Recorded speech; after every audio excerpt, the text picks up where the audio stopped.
Béninoises et Béninois, mes chers compatriotes, cher Oureboukoukouin, Bertin Korovi est mon nom. Et nous sommes le 16 décembre 2021. Chers compatriotes, depuis le 14 décembre 2021, vous avez été nombreux à demander ma réaction par rapport à la suspension du pacte du Millennium Challenge Account au Bénin pour régression de la démocratie ou alors mauvaise gouvernance démocratique. Je n'ai pas voulu au prime abord aborder le sujet parce qu'il y a plus qualifié que moi pour en parler. Mais quand je vois que des apatrides, quand je vois que des Béninois, parce qu'ils ne partagent pas la vision politique ou même les actes politiques de Patrice Talon et son gouvernement, se réjouissent qu'on cesse de financer leur pays, ceci interpelle. Parce qu'en réalité, nous pouvons nous battre entre nous, mais nous ne devons pas laisser l'étranger venir nous dicter nos comportements.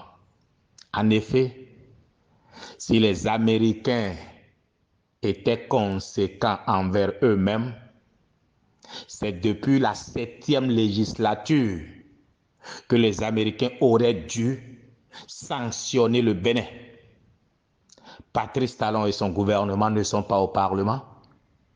C'est la 7e législature, avec Adenin Hungbeji comme président, Eric Hunete comme vice-président,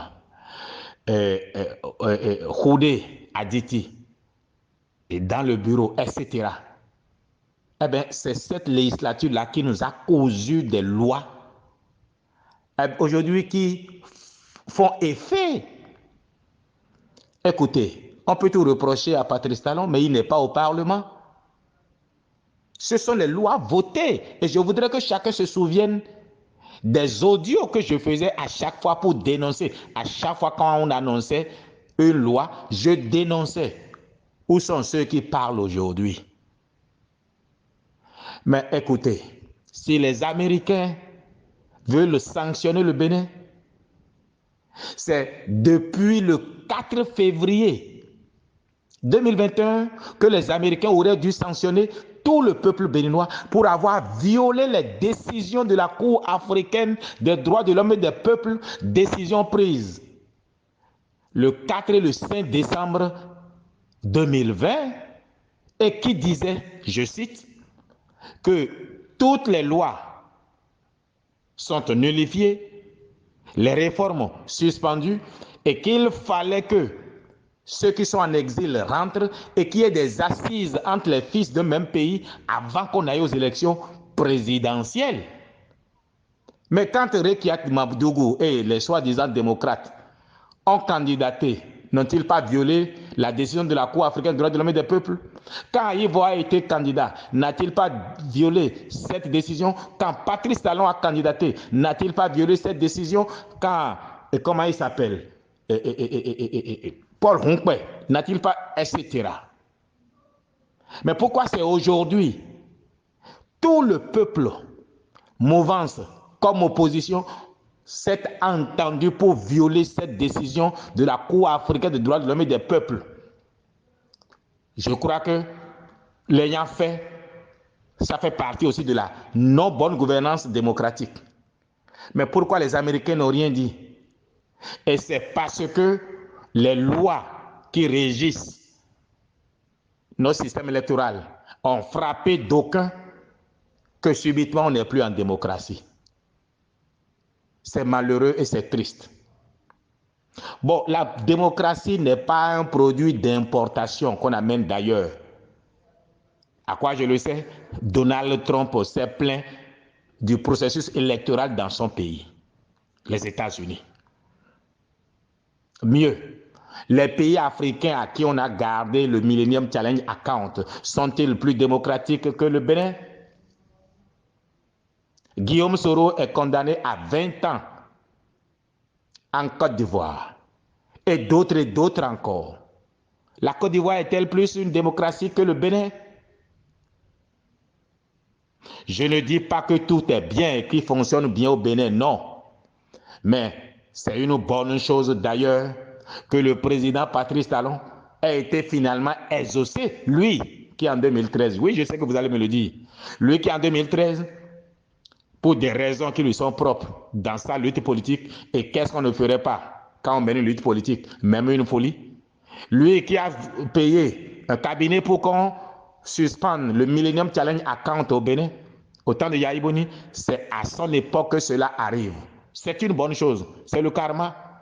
Et puis, est-ce que le Bénin aujourd'hui, avec le niveau de développement, le niveau où le président Patrice Talon, par son génie, nous a amenés, a-t-on encore besoin de quelques milliards pour que les Américains continuent de nous dire « ils nous aident, ils nous aident ». Le PAG 2 fait plus de 3 000 milliards de francs CFA. Vous croyez qu'on a besoin encore de quelques dons? Personne ne refuse de dons. Mais ce n'est pas parce qu'il y a dons qu'on doit nous exiger comment nous comporter. Donc en soi, que les Américains gardent leur Millennium Challenge Account et que le président Patrice Talon cherche dans le génie béninois comment financer ce manque à gagner là. Le président Kérékou a coutume de dire « comptons d'abord sur nos propres forces ». Béninoises et Béninois, chers compatriotes, ce qui nous oppose ne doit pas nous amener à ouvrir la boîte de Pandore. Les soi-disant opposants, je dirais opposants maladifs, qui se réjouissent de ce que le Millennium Challenge Account ne soit pas renouvelé, ils se trompent, c'est des apatrides. Personne ne doit se réjouir du malheur qui frappe son pays. Et puis, quel pays s'est jamais développé avec l'aide d'un autre pays? Alors, les Américains retirent leur argent, ceci va nous apprendre à travailler, à être fiers de nous-mêmes. Alors, ceux qui se réjouissent pour dire oui, Talon avait demandé, ben alors, bon, maintenant c'est arrivé, tant mieux. Mais Talon a les ressources, le peuple béninois a les moyens et doit chercher dans son génie comment suppléer à ce manque-là. Chers compatriotes, nous remercions les Américains pour nous avoir soutenus jusqu'à aujourd'hui.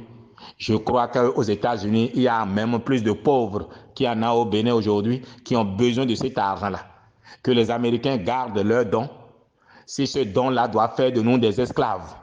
Ceci étant dit, je crois que les Américains doivent s'impliquer dans le processus d'élaboration du corpus juridique dans les pays, au lieu de venir plutôt jouer les sapeurs-pompiers ayant laissé la situation pourrir.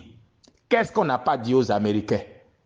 Quand Adrien Humbedi et les siens votaient des lois scélérates, ce n'est pas Talon qui les a votées. Et ceux qui se prévalent d'être opposants, ils étaient où? Combien parmi eux peuvent me sortir un audio d'avoir dénoncé des lois votées à cette époque-là? Je veux rendre hommage à Djenotin, le ministre, l'honorable Djenotin, qui a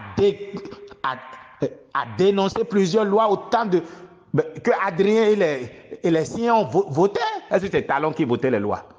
On applique les lois et vous vous plaignez. La liberté dans un pays, c'est de respecter les lois que vos représentants vous ont cousues. C'est ça la liberté. Et ceux qui n'ont pas compris que la 7e législature a changé le corpus juridique au Bénin vont s'en mordre le doigt. La loi sur le numérique, là, c'est Patrice Talon qui a voté ça. Si on arrête quelqu'un pour les bêtises qu'il dit sur Internet, c'est Talon qui a voté. Ce n'est pas un Béninois, ce n'est pas les députés. Et le peuple était où quand cette loi-là a été votée? Qui parmi vous s'est plaint? Alors, les lois sont votées. La loi, juste ou injuste, bonne ou mauvaise, c'est la loi. Elle s'applique. Le jour où on aura d'autres lois, eh bien, si les lois sont en faveur de certaines actions, vous me verrez les mener. Si vous m'avez vu changer de posture, c'est parce que j'ai compris que la loi n'est plus à la pagaille. Et j'ai vite sciencé. Et qui sont ceux qui ont validé ces lois-là? C'est Rekiat Madougou, Joël Aïvo, Patrice Talon, Paul Hunkwe, Kowe. Ce sont eux qui ont violé une décision de justice internationale, se sont portés candidats. Mais quand tu prends tous ces lots-là, il y a la mouvance, il y a l'opposition. Donc c'est le peuple béninois, à la fin, dans son unanimité, qui a rejeté la décision de la Cour africaine des droits de l'homme et des peuples, a estimé que cette Cour-là s'immisçait dans nos affaires intérieures. Alors si par la suite les lois que la Cour invalidait et que nous avons tous réhabilité frappe certains, je crois que les Américains ne sont pas fondés pour venir s'immiscer dans les affaires intérieures du Bénin. Que les Américains gardent leur argent. Les Béninois ont appris depuis 1972 qu'il faut d'abord compter sur ses propres forces. Bertin Kouovi, Cheoure Bokoukoui, pour dire honte aux Béninois qui se réjouissent de ce que le Millennium Challenge Account ne soit pas renouvelé ou bien a été suspendu. Quand il plaira aux Américains de faire de l'aumône, on ne dira pas non. Mais nous ne vivrons pas d'aumône. Celui qui vous fait don, on n'avait jamais demandé. S'ils estiment qu'il faut qu'ils gardent leur argent, eh bien qu'ils le fassent. La Côte d'Ivoire n'est pas plus démocratique que le Bénin. Le Burkina n'est pas plus démocratique que le Bénin. Et je vais compter encore d'autres pays et d'autres pays encore. Même les États-Unis ne sont pas plus démocratiques que le Bénin. Posez la question à Donald Trump et vous répondra. J'en aurais terminé en vous rappelant qu'un système démocratique n'est pas un produit d'exportation, ou plutôt que les Américains vont nous envoyer, ou un produit d'importation que nous allons importer. Nous sommes le 16 décembre 2021. Dieu bénisse le Bénin.